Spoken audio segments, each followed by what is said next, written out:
sister, you stay strong. You never walk.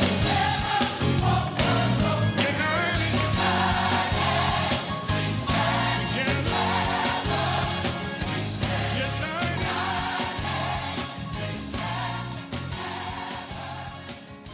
Greetings. Thank you for being a Hill Watcher and joining us on this Wednesday night. We're so glad that you are logged in to be a part of this experience. I want to give you a few moments to like and to share, start watch parties. Of course, this is our first Wednesday of the month. We allow you the opportunity to, we dedicate this time for some voter information for you, congregation, those in the community who are watching and logged on. And so I want to make sure that you are gleaning from this information tonight. Voting is important, and so not only are we concerned with your spirituality, but we're also concerned that we are informed and educated voters.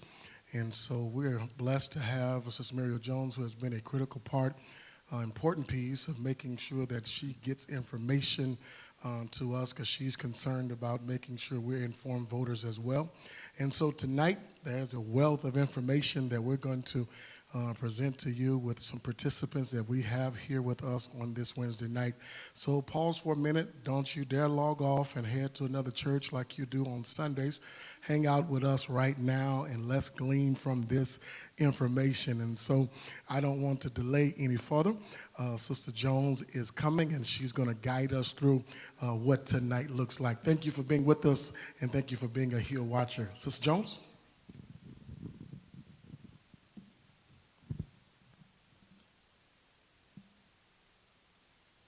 Good evening. As many as you know, my name is Muriel Jones. I am a member of Mount Calvary Missionary Baptist Church, as well as a member of Epsilon Epsilon Omega of Alpha Kappa Alpha Sorority Incorporated. Thank you for joining us this evening. Our topic this evening is on the graduated income tax referendum, which will be on the ballot this fall. This evening will be a different format, for the issue will be a debate, giving the pros and the cons for the legislation. I am so excited about that. However, before we begin, I wanted to address a few things. First, we wanted to follow up on questions that we had from our last session that addressed the voting legislation that passed in May. I'm sorry. Once I finish, Ann Preslin from the League of Women Voters will share with you information and additional resources available through the League. After this preliminary information, we will get into the topic for the evening, the graduated income tax referendum. Brennan Hughes, he's a third-year law student at the Washington University in St. Louis, Missouri. He is originally from Los Angeles, California, and still resides there, but just attending school in St. Louis. He will introduce the legislation itself, as well as introduce our debaters for the evening. So let's begin with the answers for last month's questions. Please confirm that voters will receive a full ballot when requesting and completing a vote by mail ballot. I have a family member in another state who voted by mail, and only in talking to her spouse realizes the vote by mail ballot differed from the vote in person ballot. This was in Georgia. I am not aware of Illinois maintaining a similar practice. The answer? If you are a registered voter in Champaign County, you will receive the exact same ballot as the voters who vote in person. It will be a full ballot and include every race and measure as in-person voting, depending on your voting district. The second question, because of the fear and talk about voter suppression, how confident can we be in voting by mail and even our voting machines? Are they up to date in Champaign? The answer, the Champaign County Clerk's Office has taken great care to procure election equipment that is safe and secure. We continue to use paper ballots and no votes are cast through a machine. Votes are cast on a paper ballot and tabulated through a machine. These machines are tested prior to the election to ensure the votes will be counted accurately and safely. We will have we have had several updates to the poll books laptops and the voter registration system programs that we use.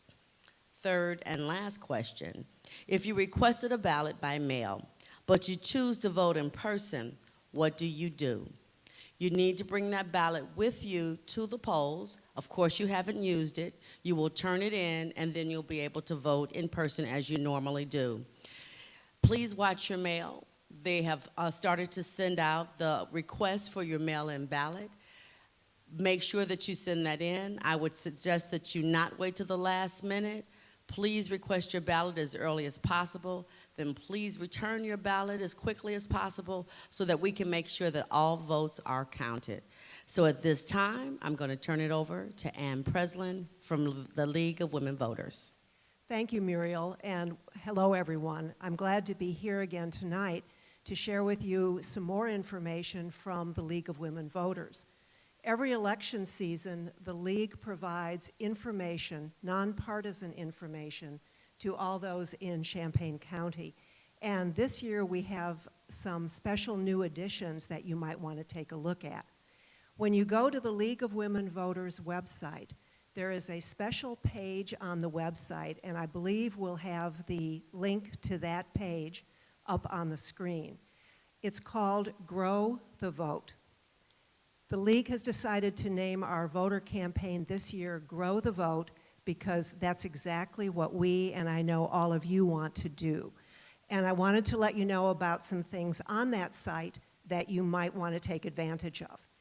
As you look at that web page, Grow the Vote, you're going to be able to see a whole series of graphics that you too can use. You can download them and use them on your social media pages, even on TikTok, if that's what you use.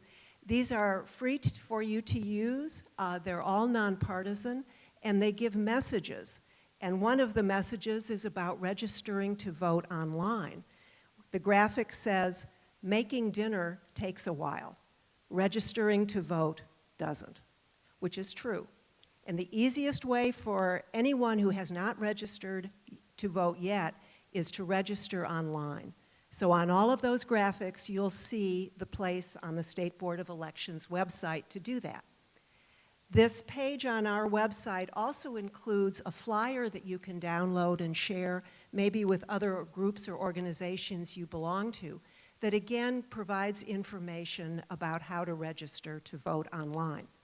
And coming soon are more similar graphics on other topics, such as voting by mail, who are my candidates, and how can I find out information about them, and what are my options for voting, including by mail, in person early, and in person on election day.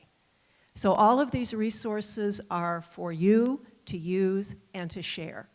Thank you very much. Hi, everyone. My name is Brendan Hughes. Today, we have an objective debate in regards to the benefits and drawbacks of Governor Pritzker's proposed graduated income tax plan.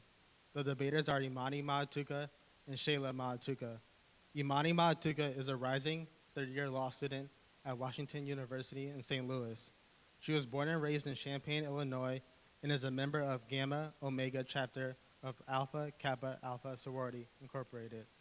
Shayla Maatuka is a managing partner of Maatuka Al-Hidi and MKIS LLC and has been practicing law in Illinois for 16 years.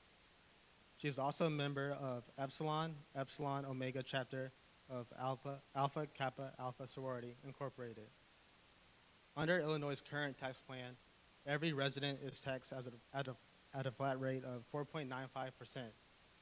Under the proposed fair tax plan, it would remove the flat tax and put in place a gradual tax rate. Hello, I'm Shayla Maatuka, and I'm going to be making points tonight on why you should vote yes on the proposed graduated income tax. Good evening, everyone. My name is Imani Maatuka, and I will be discussing why you should vote no on the proposed tax plan. The proposed Illinois fair tax is a great plan that will make Illinois the wealthiest residents pay their fair share of taxes.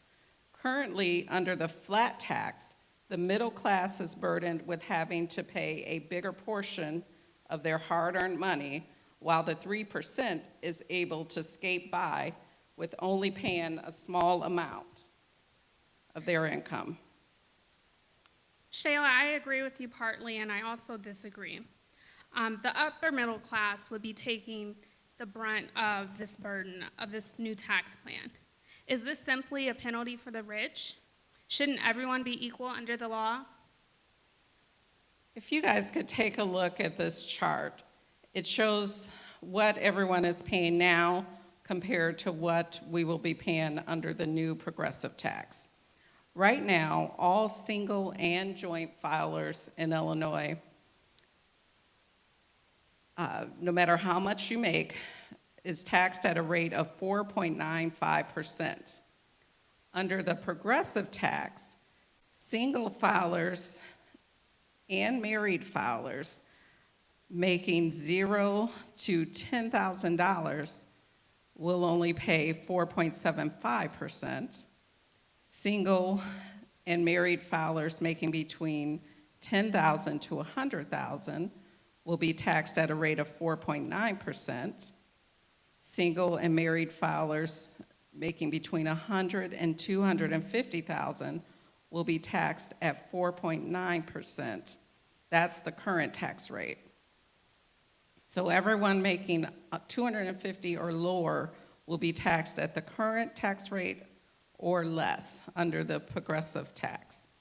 If you make between $250,000 and $350,000, no matter if you're a single filer or a joint filer, you'll be taxed at 7.75%. If you make between $350,000 to $750,000, you'll be taxed at 7.85%. And then those making over $750,000 a year will be taxed at 7.99%. I think what is also important to note that isn't in the chart is that with this tax, Illinois will now be able to tax retirement income. Thus, every Illinois resident expecting to receive a retirement will be unjustly taxed, whereas otherwise they would not be taxed under the current plan. Illinois does not currently tax retirement income. However, under this amendment, the government would be given the ability to tax retirement income at the same rate as regular income. That is one of the cons. However, under this plan, 97% of Illinoisans, those making $250,000 a year or less, will pay the same or less with the fair tax plan. I think what is also important to note is that the tax plan is not apparent to what the money will be gone to. Reform to reduce the state budget is not addressed at all. This fair tax plan is simply a blank check that will allow the government to tax hard-earned money from its residents. Where exactly will this money go, Shayla? This tax can raise up to $3 billion a year to invest in our schools and other community-enhancing programs. That's where the money's going, Imani. I think it's also important to note that this tax acts as a deterrent to major corporations. I think we all know that the state of Illinois is doing its best to attract these Fortune 500 companies to relocate or put their headquarters in the state of Illinois. This increases jobs available to its residents. Just in 2017, Amazon, which is a major corporation as we know, did a bid and it was trying to relocate in Chicago, Illinois. This relocation would have added 50,000 jobs in Chicago. This new tax plan would give Illinois some of the country's highest income tax rates for individuals and corporate entities. This is moving in opposition of its neighbors, and Illinois could potentially lose business to nearby states with lower taxes. Don't we want jobs brought to Illinois? We do, and the beautiful thing about this tax plan is that it's equitable and it's progressive. The fair tax is based on your ability to pay. This is not the case with the current flat tax. According to the Institute on Taxation and Economic Policy, currently, the bottom 20% of wage earners in Illinois have twice the state and local tax burden of the top wage earners. And the bottom 20% pay more than they would in any other Midwestern state. A fair tax will allow the state to apportion the burden more fairly. And for my last point, I do want to draw your attention back to the chart because this new progressive tax in some way does act as a marriage penalty. If you pay attention to the single filers who make $100,000 to $250,000, they're being taxed at 4.95%. Compare this with joint filers from $250,000 to $500,000, they're being taxed at 7.75%. What this means is if you are married and you're making over or at $130,000, if you were to file single, you would only be taxed at 4.95%. However, if you are filing jointly, then you would be taxed at a 7.75% rate. So that tax hike that we keep referring to is disproportionately affecting those who are filing jointly. And this is the middle class. This plan is stable and it's responsive. By removing the current constitutional requirement that income be taxed at a flat rate, voters will allow the state to move more flexibility to design revenue structures to fit economic reality. As the huge income gap between the rich and the poor continues to grow, taxing our highest wage earners at a higher rate proportionate to their means could more effectively access additional needed revenues. The state has about $6.5 billion in unpaid bills, despite serious funding cuts. Since 2000, cuts in spending on core services like healthcare, human services, and public safety have exceeded 20%, and cuts to higher education have approached 50%. The constitutional amendment resolution passed by the General Assembly was paired with a law that sets out what the new tax rate structure will be upon passage of this amendment. With that rate structure, a fair tax should raise more than an additional $3 billion each year, while 97% of Illinoisans people earning $250,000 or less will not see their income taxes increase in 2021. This is why you should vote yes on the progressive tax. Thank you. Thank you.